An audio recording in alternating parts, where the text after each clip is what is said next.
connectors, and then you have two types of connectors. Those are the rigid connectors, and then you have the non-rigid connectors.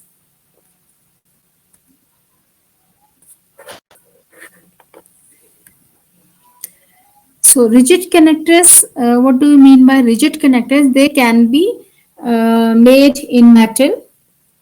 And why it is rigid? Because either they have to be casted, either they have to be soldered, or they can be welded.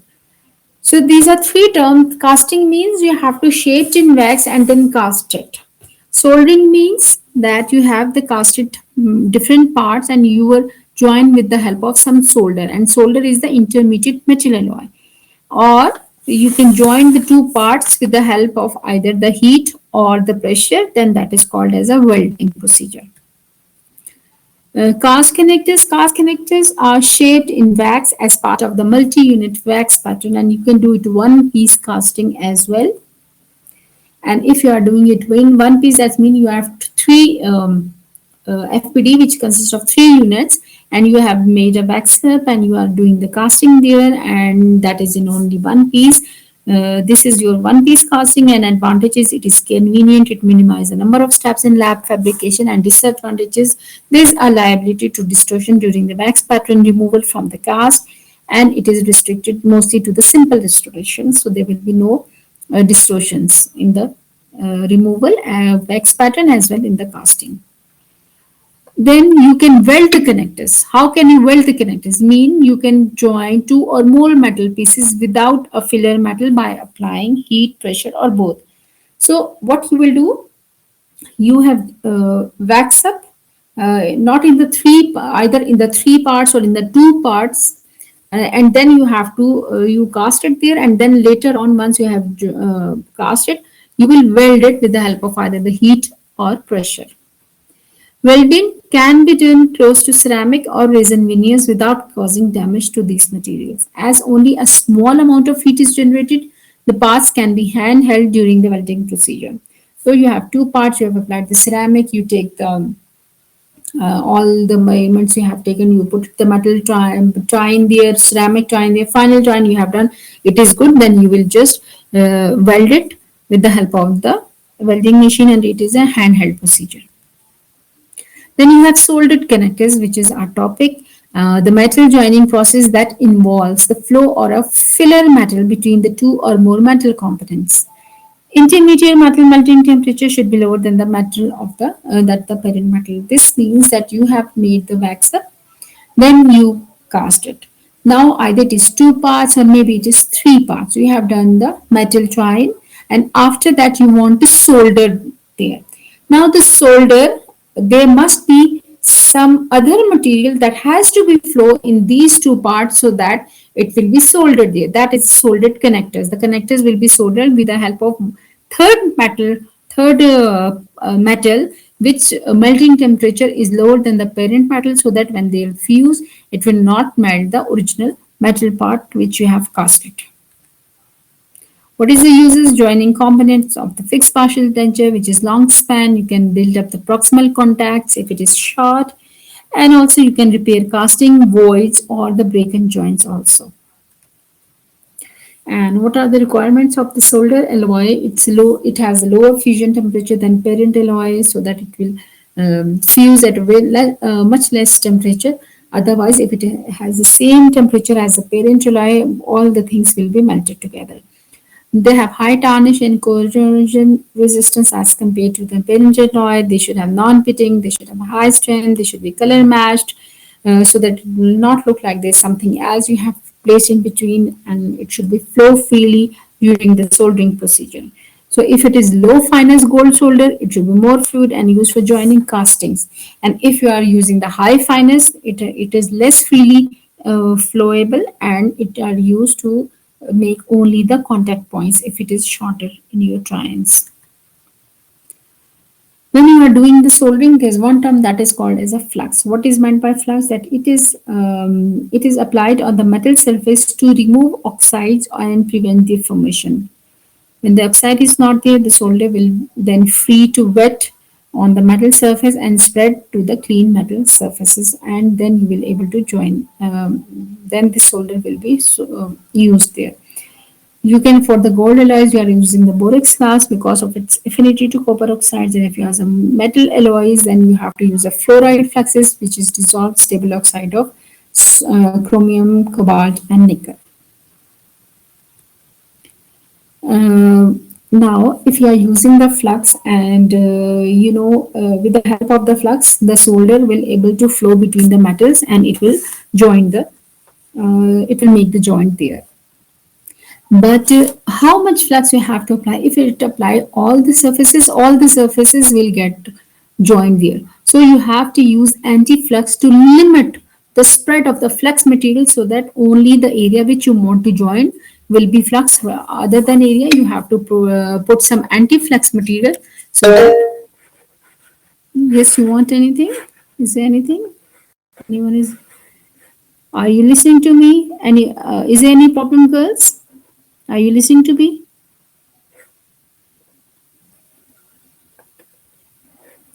You are listening, girls, all of you?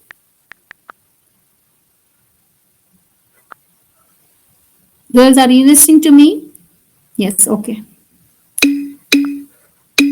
Because this time there is some problem in uploading this, share the file, so I'm directly show you my this my screen. So if I'm opening my screen, I'm not able to see your messages. Okay, I thought there is some messages come. Okay, so anti-flux, if you see the anti-flux, it is used to limit the spreading of the solder alloy.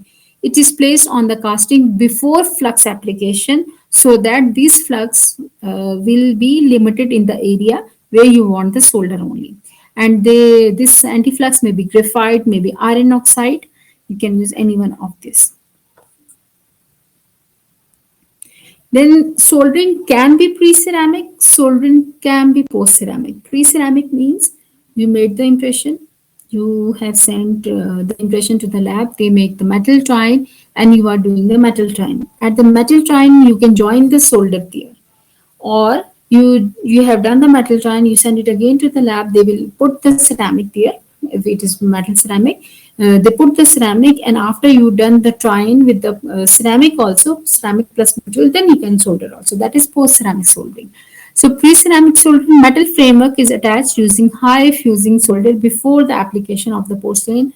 This folds, if you can see, this is high fusing solder. Okay, when you are doing the pre-ceramic soldering. And advantages allow the individual retainers to be tried in the mouth. Any adjustment can be made to the porcelain later on. Disadvantage, porcelain application to the longer structure needs support and difficult to control the proximal embrasure at this point. Or you have post ceramic soldering, that is low fusing solder is used after the porcelain has been baked on the fixed partial denture, because if you apply a lot of heat, the porcelain will have the cracked. There are some problems. So advantages compensate for any tooth movement in the mouth between the final impression and the restoration period, eliminates any distortion that might occur during the porcelain firing. And all the porcelain adjustment and axial walls are shaped before soldering, therefore look more like the natural teeth.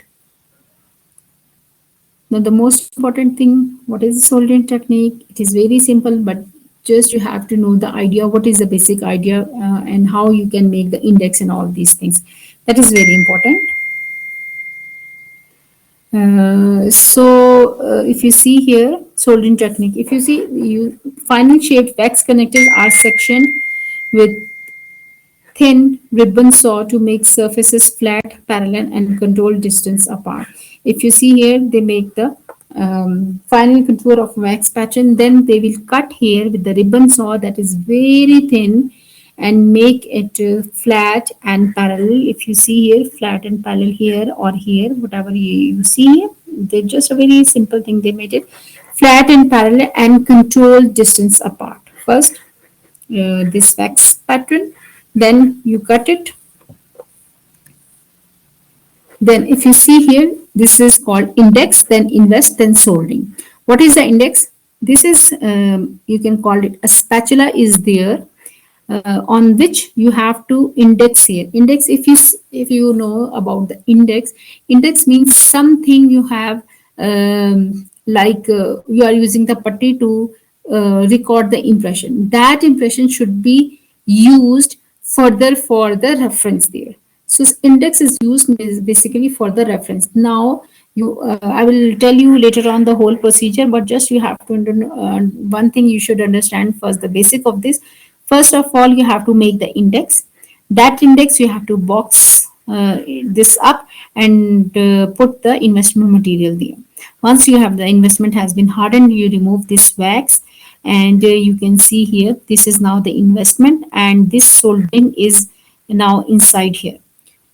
And this after this you just they are fixed in this position. Now you are able to make the soldering procedure there. Now they are not able to move from this index. Got it? And what you can use for index, you can use the laboratory plaster, you can use the sticky wax, you can use the acrylic resin, you can use the adhesive resins, and also you can use the zinc oxide eugenol. Now how can you use this index, or how can you make this index? Now you can see tongue depressor, you can use it. It has to be soaked before using it to hold the index. After that, the plaster, this is a procedure with the help of the plaster. You have to roll onto the tongue depressor to create a ridge that extends from one end of the index to another. That means you just have to put or you have to rub, you can say extend this plaster all over the uh, depressor. Now you see this is the tongue depressor, this is the plaster, and now you can put these FPD here. You have to put it there, seat it, you have to seat this or stabilize over the FPD till the plaster set. Okay. And now you know if the plaster is set, what happens. Plaster index with the components, now it is strapped here. It is fit here, it is strapped here. What you will do now, when it is strapped, excess plaster which is all around it should be removed with a sharp blade so that it is easy to remove the FPD from this index. Now the trimmed index exhibit only the, now you just have to remove this FPD from the index, and now you can see only the trimmed index even exhibit only the imprints of the FPD components. Okay. After this, you can use this business card here to measure the gap width by passing here, create this distance here. When the two surfaces can be soldered one parallel, this when it is, you know, if it is there parallel to each other, it is easy to solder there. Now what you will do, you have to put some small cuts, or you can say wells there along all the edges here on these imprints, so that you can put the sticky wax in these here, the periphery of the these peripheries, all the peripheries. You will trim it so that the cast trimmer will be only 3 millimeter apron, means sides should be only 3 mm around the imprints. It should be trimmed all around. And when you have prepared these wells, you just have to put the sticky wax here, and then you will put your FPD here where you have made the distance. You just have to put the utility wax there facially as well as lingually. And why we are putting this wax later on, we will remove it because we have to fill this with the investment material. If we will, if there is a space, the investment will fill there, and we are not able to flow the solder metal there. So we will cover this area. After this, you just have to cover the strip of boxing well that should be 2.5 centimeter wide all around this index. Investment is brushed into the retainers, and then you have to fill it all around. After the investment that has set, you remove the this boxing wax first, then this index we have to remove from there. Now you can see the index, it can be separated from the block of investment, and you can see now the investment has this FPD there. Now because you have put here only the sticky wax, so it is easy to remove the FPD from this index. Now it is in the investment material. Okay. The cast, you can use the cast trimmer to remove excess height from the block of the investment material. Use it according to your ease. Then buckle and lingual notches, they are carved in the investment. You can see here like this. You have to just have to carve in the investment buckle notch, lingual notch, and then pencil mark are used as an anti-twist. I told you graphite can be used. You know the pencil is black pencil is having the this graphite material in it, so you can just put the anti-flux on the occlusal surface of the casting because you don't want this flux to be afloat on the occlusal surface. You want it to be joined to each other on the interproximal surface only. After this, once you have placed the anti-flux, you have now you have saved the occlusal surface and other surfaces from the solder joint. Now you have just to put the flux is placed in this solder joint area first. The investment casting, then you have to preheat this over the burner for 10 to 15 minutes so that this on the burner heat will come all around this investment material. If it is of simple plaster, definitely when you give the heat, it will break down. That's why we are using the investment material. Now the flame is directed against the investment from all the sides. Now once it is heated, you can place the solder into the lingual notch and later into the buckle notch as well. Once you have placed it, the solder in the joint appears to, you have to put the flame over this area, and then you saw that the metal, that solder metal, it becomes roll. You just take away the flame from that surface and you have to put it in the water so that it will be hardened there. And when you put it in the water, because it is heated, the investment, it will break down automatically, and any removing investment you have to remove with any sharp instrument. That is, if you see any investment material that is inside the fitting surface. And you see here, this is the solder joint which has created in this area. No solder should run onto the occlusal surface or cover the margins, because the margins you have already take the time there, so you don't have to put anything extra there. Joint must be tested for strength before the final insertion. Broken connectors cannot be repaired if you thought that there is broken connectors in your FD, you cannot repair it intraorally after the cementation. Therefore, the entire restoration should be remade. This is all about the rigid connectors. Then there's one another thing that is called as a non-rigid connectors. The soldering technique is used for the rigid connectors because you have to solder it and it become the hard joint, rigid joint there. Now you have another connector that is non-rigid connectors. What are these indications? If the common path of placement is not possible, or if the segment is large and complex into the shorter component that are easy to replace or repair. I can show you the example, will come in the later on. Now you can see here, this is long span and only low, and this is called as, if you have any abutment which have no mesial, no distal abutment, this is called as a pier abutment. So what happened, what is the problem actually when you are making this FOD, all the load will come in this pier abutment. So to drop this load so that it will not be extracted later on, you have to make this in two parts. Or if you have mile aligned abutment, and if you thought if you prepare it straight, there's a lot of preparation, that can also, you can use the two part, or you can call it non-rigid connector.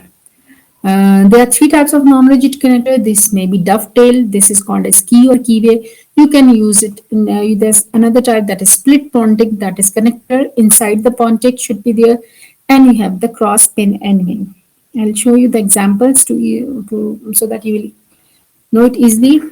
You know this one, if you see here, this is lone abutment here, pier abutment here. So what you will do, this is a mesial segment with the keyway. If you see it, the dotted part is there. This is the keyway. You have to cement this first, and then once it is cemented, now the keyway is there. Then you will put the key, it will come and fit their key. If you will put the key, what happen? You cannot able to put the keyway from above. So keyway first, and then over it you can put the distal part with the key there, and then it has to be cemented later. First cementation, mesial segment with the keyway, then distal, and it has now, what happened, it does not become rigid connector, but it has some movement there, and this movement is enough to reduce the pressure on this pier abutment. This is your dovetail, key and keyway. Then you have split pontic. Split pontic mean the mesial segment, it has a distal shoe. This is the distal shoe part. That is the gingival portion of the pontic. And the other part, it has also this small keyway there. This is the distal part, this is the mesial part. It will come and fit over this. This is split pontic. Means pontic, half the pontic is here and half the pontic with the distal side. Same, we have to put first the mesial side and then we will make the distal side. This is split pontic. And the last one is your cross pin and wing. What do you mean by cross pin and wing? Put the distal retainer and it has wing there. You have to put it there.